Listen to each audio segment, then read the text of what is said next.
Welcome back, friends, to Read Aloud. We are reading The Tale of Despereaux by Kate DeCamillo. And when we were last here, Despereaux was thrown down into what? The dungeon. And what has this to do with it? This red thread. Nice assonance in there. That's a rhyme that's in the middle of words. Red and Fred. Thread, not Fred. But Fred would work too. But the red thread that's tied around Despereaux's neck, knotted around his neck. So he descended into darkness, deep darkness, and kept thinking perfidy, which is what? Betrayal.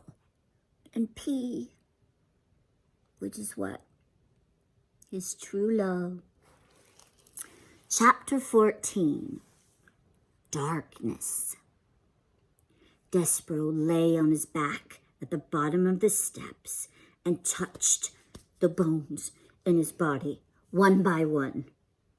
They were all there, and amazingly, they were unbroken.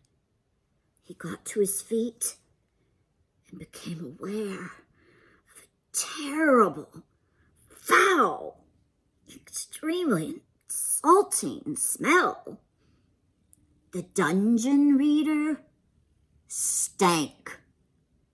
It stank of despair and suffering and hopelessness, which is to say that the dungeon stank of rats. And it was so dark. Despereaux had never before encountered darkness so awful, so encompassing. The darkness had a physical presence, as if it were a being all its own. The mouse held one small paw up in front of his whiskers. He could not see it, and he had the truly alarming thought that perhaps he, Despereaux Tilling, did not even exist. Ever been in darkness like that? Like if you go out camping, it's so dark you can't even see in front of you. Oh my, he said out loud. His voice echoed in the smelly darkness. Perfidy, said Despereaux, just to hear his voice again, just to assure himself that he did exist. P, said Despereaux, and the name of his beloved was immediately swallowed up by the darkness. He shivered. He shook. He sneezed. His teeth chattered. He longed for his handkerchief. He grabbed hold of his tail, and it took him long, frightening moment to even locate his tail. So absolute was the darkness, to have something, anything to hold on to. He considered fainting. He deemed it the only reasonable response to this situation in which he found himself. But then he remembered the words of the threadmaster. Honor, courtesy, devotion, and bravery. I will be brave, thought Despereaux. I will try to be brave, like a knight in shining armor. I will be brave for the Princess P. How best for him to be brave? He cleared his throat. He let go of his tail. He stood up straighter. Once upon a time, he said out loud to the darkness. He said these words because they were the best, most powerful words he knew, and just saying them comforted him. Once upon a time, he said again, feeling a tiny bit braver. there was a knight, and he wore always an armor of shining silver. Once upon a time, boomed a voice from the darkness, a knight in shining armor. What does a mouse know of such things? That voice, the loudest voice Despereaux had ever heard, could only, he assumed, belong to the world's largest rat. Despereaux's small, overworked heart stopped beating, and for a second time that day, the mouse fainted. Chapter 15. Light. When Despereaux woke, he was cupped in the large, calloused hand of a human, and he was staring into the fire of one match. And beyond the match, there was a large, dark eye looking directly at him. A mouse with a red thread, boomed the voice. Oh, yes, Gregory knows the way of mice and rats. Gregory knows. And Gregory has his own thread marking in. See here, mouse. And the match was held up to a candle, and the candle sputtered to life, and Despereaux saw that there was a rope tied around the man's ankle. Here is the difference between us. Gregory's rope saved him, and your thread will be the death of you. The man blew the candle out, and the darkness descended, and the man's hand closed more tightly around Despereaux, and Despereaux felt his beleaguered heart start up a crazy rhythm of fear. Who are you? He whispered. The answer to that question, mouse, is Gregory. You are talking to Gregory, the jailer, who has been buried here, keeping watch over this dungeon for decades, for centuries, for eons, for eternities. You are talking to Gregory the jailer, who, in the richest of ironies, is nothing but a prisoner here himself. So irony is when something's the opposite of what it should be or seems to be. And so even though he's the jailer, so he's in charge of the criminals in the dungeon, he has to live in the dungeon. And so it's just as if he's in jail himself, living down there. Oh, said Despereaux. May I get down, Gregory? The mouse wants to know if Gregory the jailer will let him go. Listen to Gregory, mouse. You do not want to be let go. Here, in this dungeon, you are in the treacherous, dark heart of this world. And if Gregory was to release you, the twistings and turnings and dead ends and the false doorways of this place would swallow you up for eternity. Only Gregory and the rats can find their way through this maze. The rats, because they know, because the way of it mirrors their own dark hearts.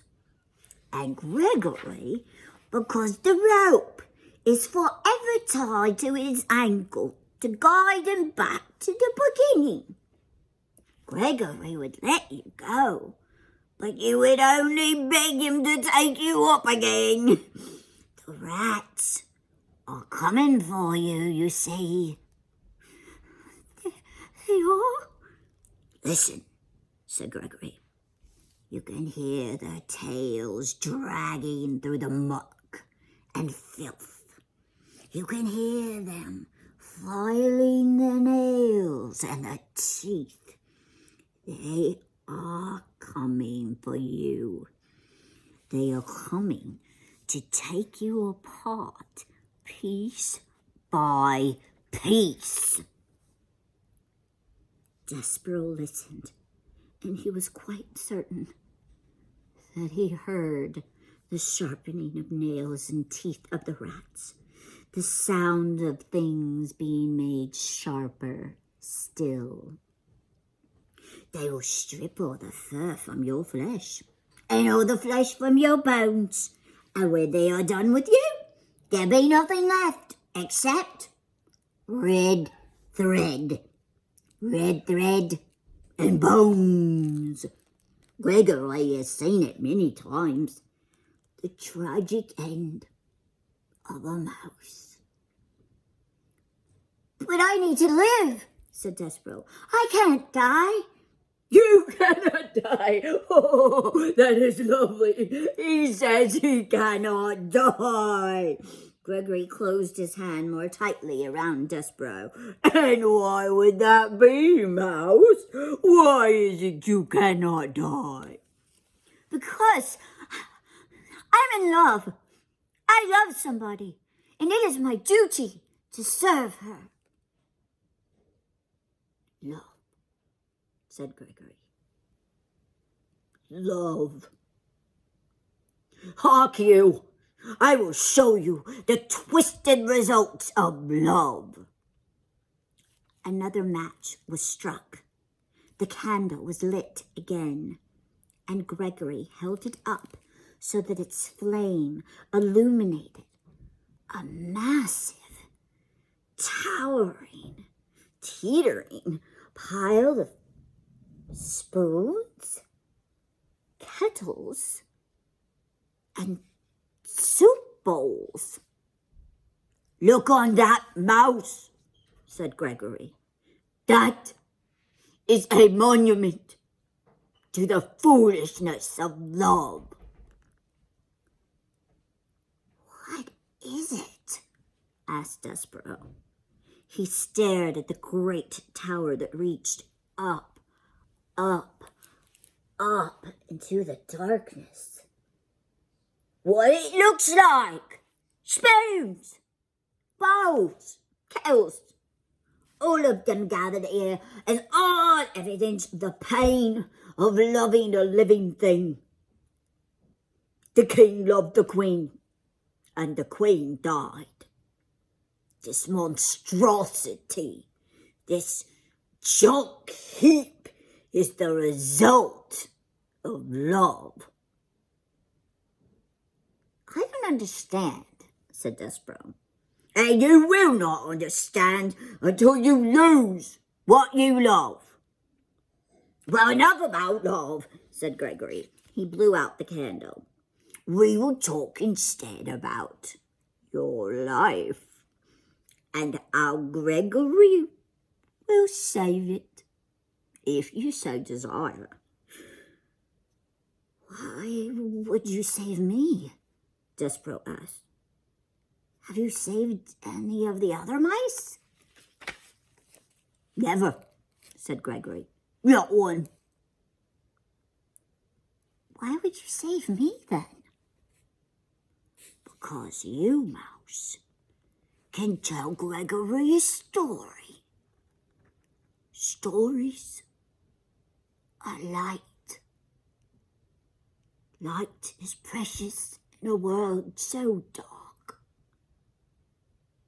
Begin at the beginning. Tell Gregory a story. Make some light. And because Despereaux wanted very much to live, he said, Once upon a time. Yes, said Gregory happily.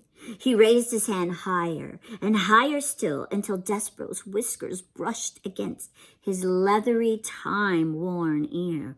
"The old mouse," said Gregory. "Tell Gregory a story." Here's a little picture of it. He's holding him up to his ear. There's Despereaux right there.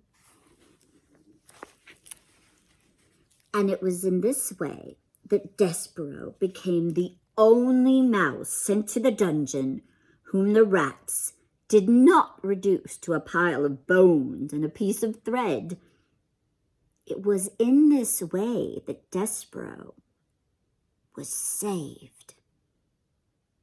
Reader, if you don't mind, that is where we will leave our small mouse for now, in the dark of the dungeon, and the hand of an old jailer, telling a story to save himself. It is time for us to turn our attention elsewhere.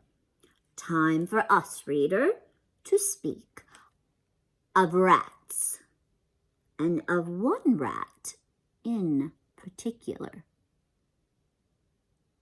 End of the first book. So we'll have to see what the second book in this book is about. A certain rat. Wonder who it is. See you next time. Bye.